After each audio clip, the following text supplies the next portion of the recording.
Thank you very much. Here are my disclosures. Good evening, dear colleagues, ladies and gentlemen. I was asked to present to you some of my views and ideas how AFib and CKD, chronic kidney disease, interfere with each other and with our daily concerns and practices. And I just want to highlight a typical patient. All of you have seen such patients.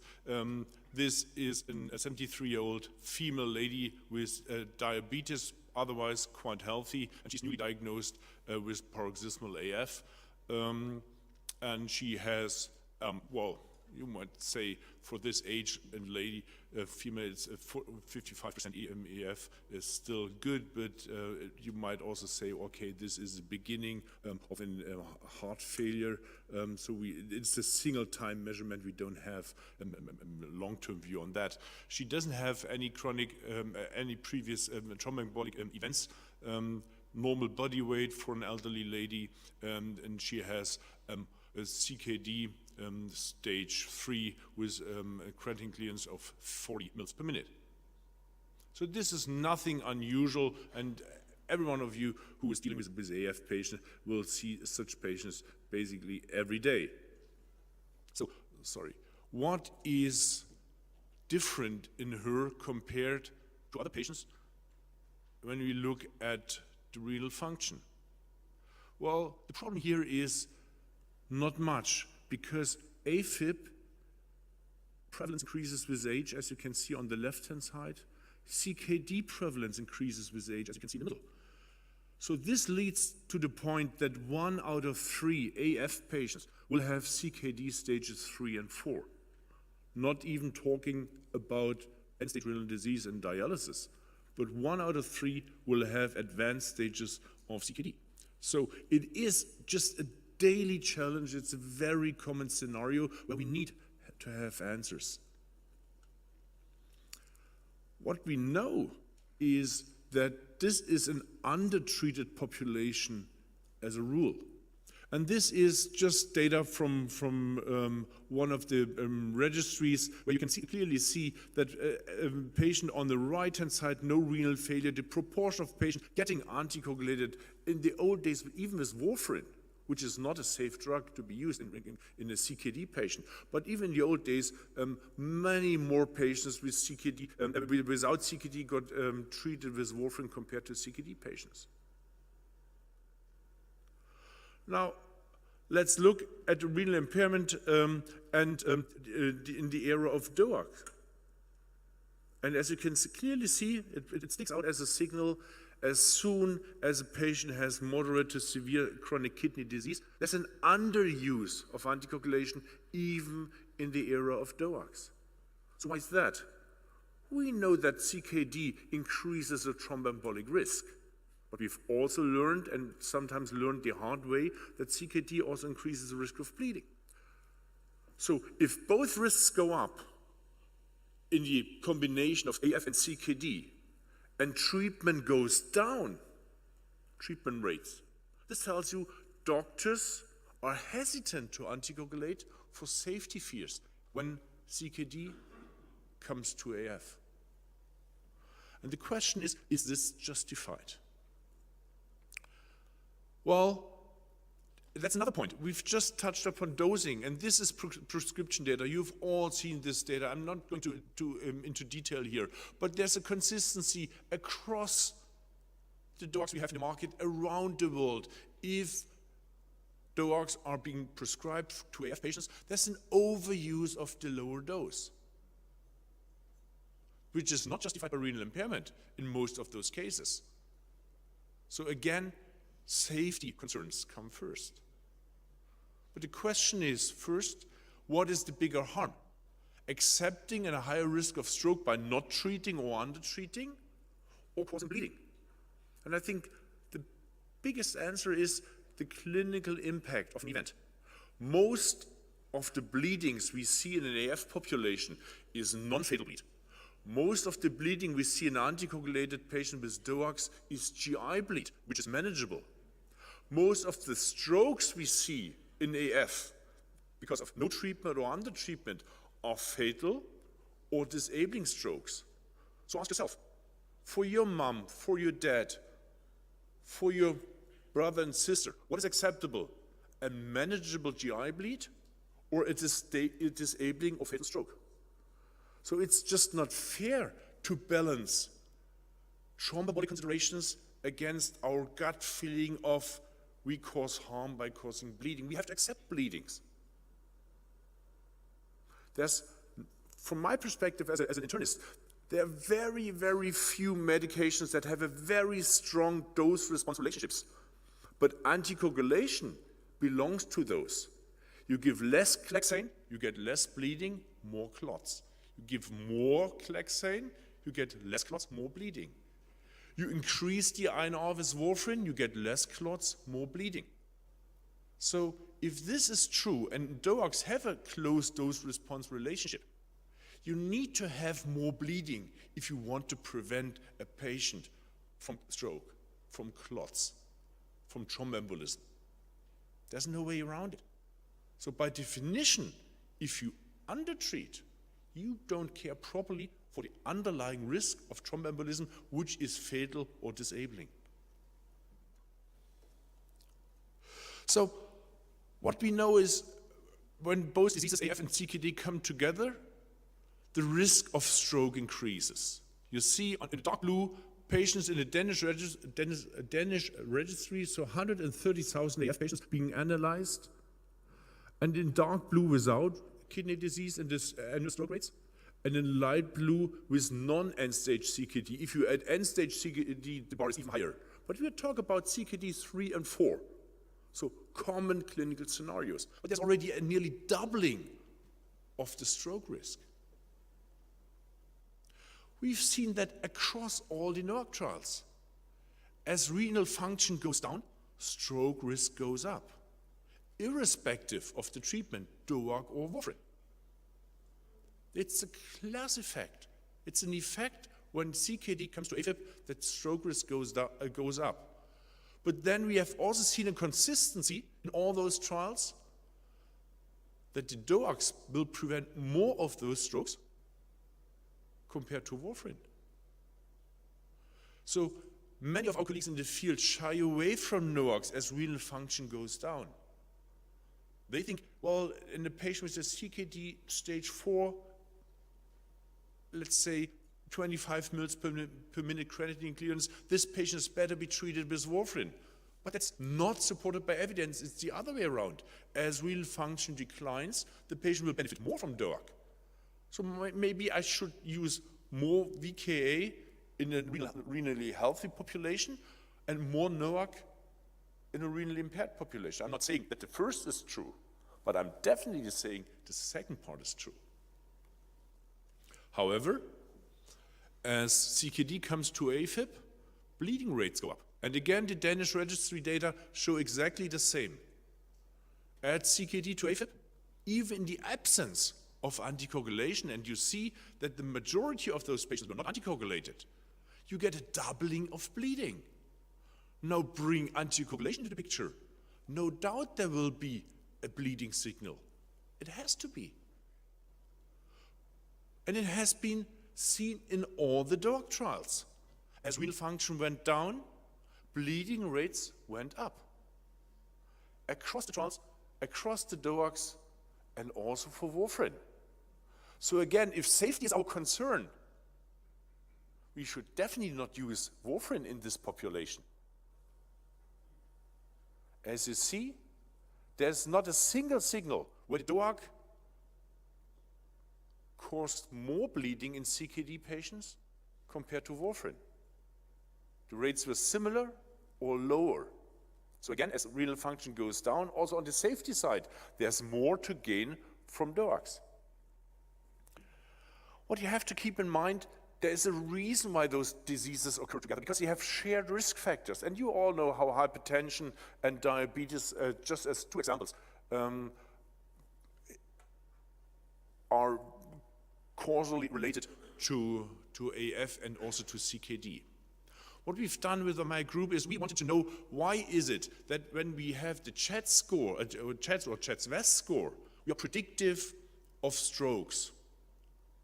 But this does not include renal function, as you know.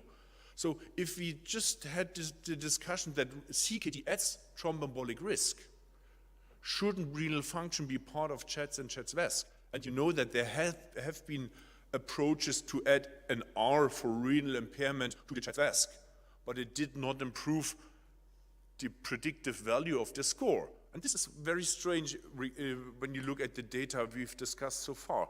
Why is it that renal function increases the risk of stroke, but adding renal impairment to CHEDS-VASc does not increase the predictive value? Well, this is where, with this in mind, we set out to look at the correlation of CHEDS-VASc with renal function. And we did this in two large databases. We got data from Germany in the IMS disease analyzer and data from the UK, the IMS thin. As you can see, 18,000 patients with AF and CKD stage 3 and 4. And what we found is CHEDS-VASc correlates with baseline renal function if you look at 18,000 patients as a population. Those with a higher CHEDS-VASc had on the day of entry lower GFRs. First message. So if you don't know the renal function when the patient comes first to you, by looking at his CHEDS-VASc, you get a feeling how much renal impairment might be present in this specific patient. It's not accurate science, but it at least gives you an orientation. But then even more important, as CHEDS-VASc increases, the speed of renal decline over the next 2 to 5 years was accelerated. So in a patient with a CHEDS-VASc of 2, you might not need to worry as much about a decline from a GFR of, let's say, 45 mils per minute for over the next 5 years. But in a patient with a CHEDS-VASc of 6 or even 8, you need to consider that a GFR of 45 today might be 30 next year or the year thereafter. So even when AF and CKD come together, it's not as a homogeneous population.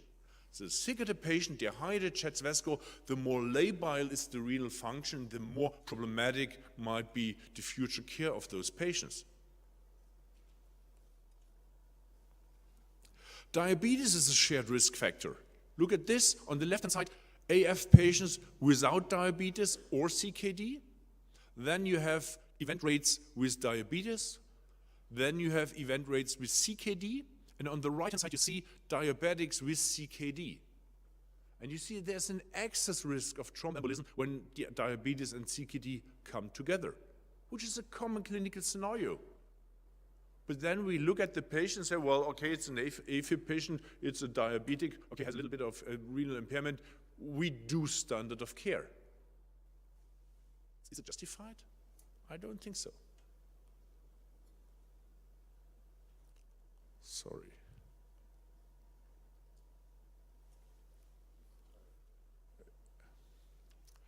On the other hand, for rivaroxaban, we have nice data that are showing that if you add diabetes to the scene of AF and CKD or without CKD, that there is additional benefit from DOAC compared to warfarin. On the left-hand side, you see data from Rocket. On the right-hand side, you see claims data, and they all show the same. Irrespective of the combination of more and more and more risk factors, the benefit of rivaroxaban compared to warfarin is consistent. So we have an answer how to treat those patients.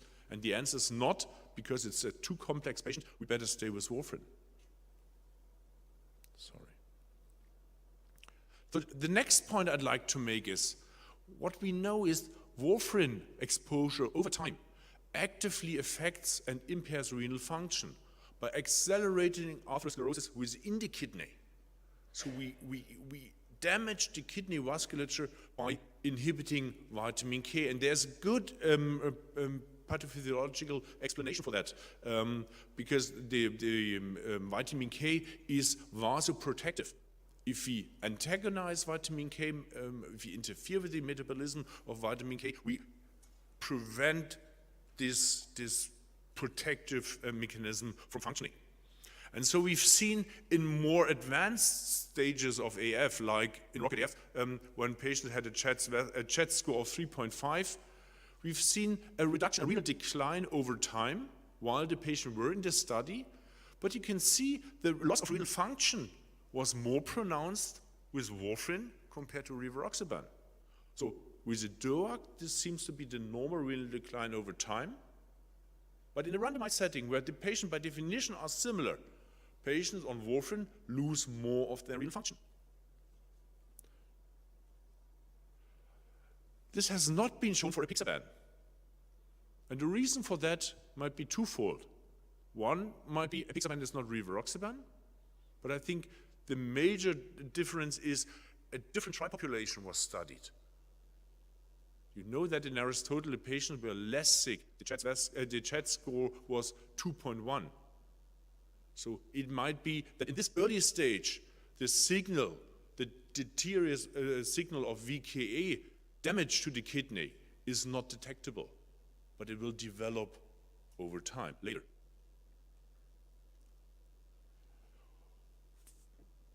What we've seen in RELY was very similar. It's something somewhere in between.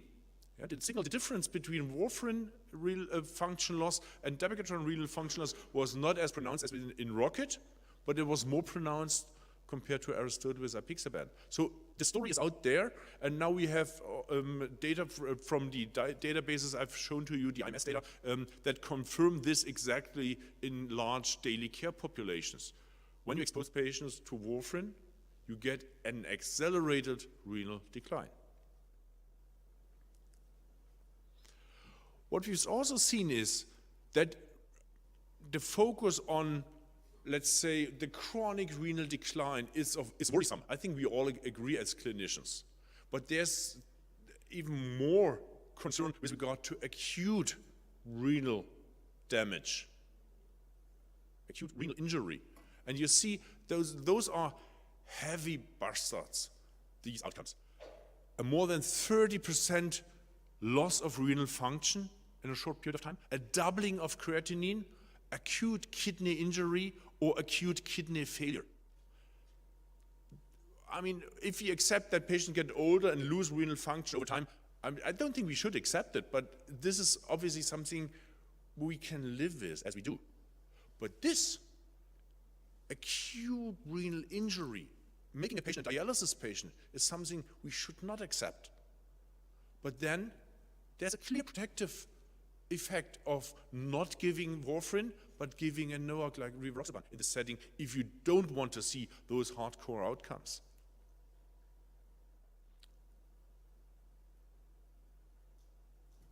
So I don't know. Again here, a post-hoc analysis of patients who showed a steady renal decline over time, as I've shown to you before, or patients who had really unstable creatinine clearances. And you know those patients. They come in and they have a creatinine clearance of 48, and then a week later they get hospitalized with a creatinine clearance of 18, and they get recompensated in hospital, and they are discharged with a creatinine clearance of 38, and they come back to you with a creatinine clearance of 45, and 3 months later they are down to 15. So those patients are out there. And what you see is this signal,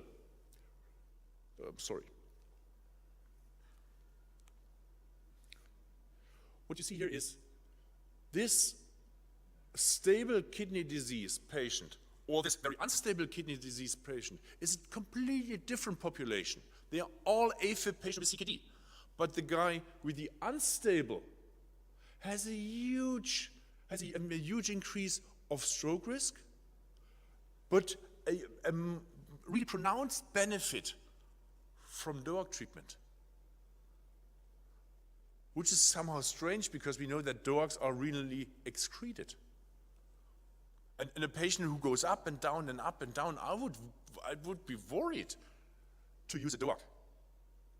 But obviously, the evidence is there that those are patients who benefit more from a DOAC compared to patients who have somehow a stable renal function. So the consequences out of everything I've said so far is NOACs have been demonstrated to provide benefits, especially for AF patients with CKD, with one little exception. We always discuss drugs as a class of drugs. Keep in mind, dabigatran has a high degree of renal excretion. Subgroup analysis from RELIGHT and also from the VTE trials with dabigatran indicate that you run into trouble with dabigatran in patients with declining renal function over time. So the safety margin for dabigatran is not comparable to the safety margin of factor Xa inhibitors in AFib. So what I've said here, NOACs have been demonstrated to provide benefits, is true for AF and CKD, but it's much more pronounced on the effectiveness and on the safety side for the 3-factor Xa inhibitors. Real-world data have advanced our understanding, at least for rivaroxaban in that setting, that as renal function goes down, is down already, or goes down over time, or fluctuates up and down and up and down, these patients benefit from rivaroxaban. And this is the summary. Renal impairment is common. First take-home messages: stroke and bleeding rates are increased, but the outcome of stroke is much worse compared to the outcome of bleeding. That's why we need to accept bleeding if we want to prevent stroke. There's no doubt about it, and we need to worry about how can we make a major bleeding a less intense bleeding. How can we improve survival of a bleeding? And this, by definition, is switching a patient from warfarin to a factor Xa inhibitor. Evidence suggests that exposure to warfarin makes things worse on the renal side. So if a patient already has renal impairment, warfarin should not be used. If a patient is renally transplanted, I mean, they would give an arm and a leg to keep their kidney, the transplant kidney, not to go back to dialysis. How can we treat such patients with warfarin? I see renal transplant patients on warfarin every month. I switch them. Dose adjustment is based on renal function for all drugs, but the dosing is different for each. The dose reduction criteria are different for each drug. But keep in mind, because of the close dose-response relationship across all anticoagulants, there has to be a price to pay if we dose reduce by 50%, as we do with edoxaban or apixaban, or if we dose reduce by 25% or 30%, as we do with rivaroxaban or dabigatran. So even if we discuss inappropriate dosing by too liberal use of lower dosages of all drugs, there's even bigger worry for the drugs that have an unjustified dose reduction by 50%, and you all know that there are data out there showing that you lose the stroke prevention from apixaban if you dose reduce unjustified by 50%. It's just not enough drug in the patient anymore. With that, I thank you for your attention. I'm happy to take your questions.